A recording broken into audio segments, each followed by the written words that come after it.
Once upon a time, in the city of Abuja, lived two sisters, Tanya and Lulu. They were raised by their loving but strict grandmother. Both girls were very beautiful, but their hearts were different. Tanya loved fame, flashy things and wealth. She wanted to be rich and famous at all costs. She didn't care who she had to step on to get there. Lulu, on the other hand, was kind, humble, and content with what she had. She believed in working hard and being patient for good things to come. Tanya and Lulu met Tunde at an art gallery event, and Tunde fell deeply in love with Tanya. Tunde invited Tanya to his office party, and there she met Tunde's boss, Mr. Femi Gbenga Daniel, a well-known billionaire businessman in Abuja, owner of Gbenga Daniels and Sons Enterprise. He was handsome, smart, and extremely wealthy. Tanya made up her mind that she must have him. She knew that Tunde was madly in love with her. He had always been there for her, showering her with love and attention. But she never cared for him. She now wanted Femi, so she decided to use him to get to Femi Gbenga Daniels. "Tunde, my dear," she said one evening, flashing him with a sweet smile. "Please introduce me to your boss, Femi. I just want to meet him in person." Tunde, with his kind heart and the love he has for Tanya, introduced her to Femi Gbenga Daniels. He wanted to make her happy, not knowing she was planning to betray him. Some days later, she came again. "Tunde, please tell me, what kind of woman does Femi like?" "Femi likes decent and modest women." "But why do you ask?" Tunde questioned. "Nothing, my dear. I'm just curious," Tanya replied, feigning a weak smile. She thought to herself, "So, Femi likes women like Lulu, but I'm the complete opposite. Well, I will play the game and keep Lulu far away from him. Their paths must never cross." After some weeks, Tanya called it quits with Tunde. "Tunde, please. I cannot be hanging out with you anymore. Honestly, I don't even want Femi to know that we had something together. This our friendship has to stop. I and Femi are now an item," she said with a stern face. Tunde, feeling betrayed and with tears in his eyes, said, "So Tanya, you convinced me to introduce you to my boss, only for you to leave me for him? If you love yourself and your job, don't mention anything to Femi. Take that as a warning," Tanya said to Tunde, and she stormed out of the office. Tanya, knowing that Femi didn't like women who were loud, flashy, and materialistic, started pretending. She started dressing modestly, talking softly, and even acting humble. Femi was impressed. He thought she was the perfect woman. After a short while, Tanya moved into Femi's mansion in Maitama, Abuja.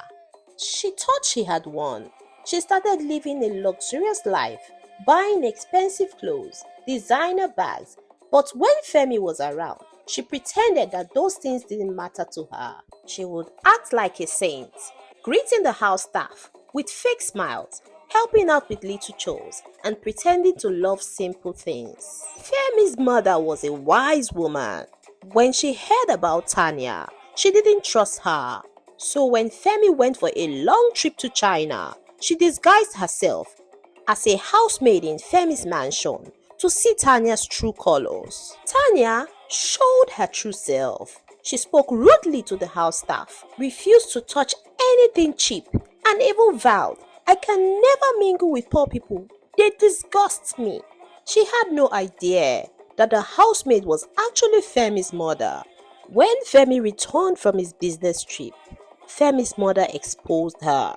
"My son," she said to Femi, revealing her true identity, "this girl is a fraud.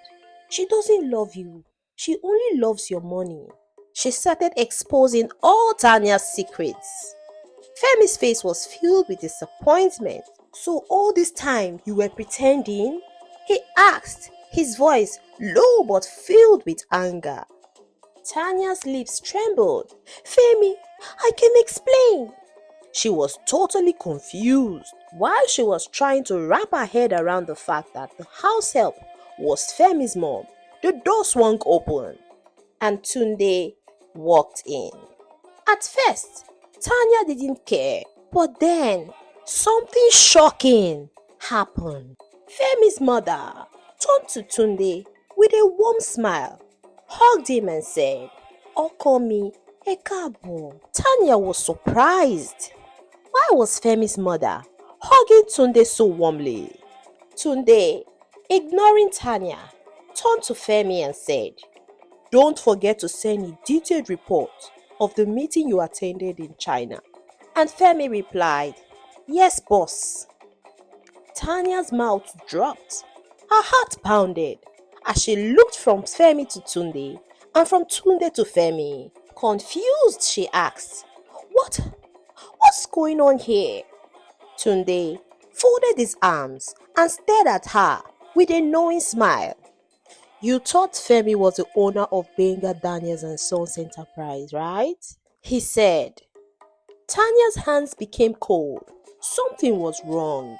Tunde took a step forward and said, "The real owner of the company, the mansions, and all the wealth is me, Tunde Gbenga Daniels." Tanya froze. The room started spinning. No, that's not possible," she stammered, shaking her head. "You are just Femi's manager." Femi stood there surprised as everything was unfolding. He was never privy to the whole situation. He turned to Tanya and said, "Tunde is my cousin. He only let me act as the face of the company because he doesn't want fake people like you chasing after his wealth." Tanya felt like a sharp knife has just pierced her chest. Tunde was the billionaire? Tunde the man she had betrayed? Tunde the man she had used? Tunde the man who had loved her genuinely for who she was and not for pretense? She had played herself. And then, to make things even worse, Lulu walked in. She was standing beside Tunde's mother. Her presence, calm and beautiful, just like always. And Tunde walked over to Lulu, looking at her with love in his eyes, took her hand and said, "She was there for me when you betrayed me. She never pretended. She never judged me. And now, she will be my wife." Tanya couldn't take it anymore. She bursted into tears. She had lost a rich man. She had lost true love. She had lost everything. With shame and regrets drowning her, Tanya packed her bags and left the city, disappearing into another town. And as she vanished from their lives, Tunde and Lulu built a beautiful future together, one built on trust, love, and honesty. The moral of the story is that greed and deceit can bring temporary success, but in the end, true love and kindness will always win. Thank you for watching.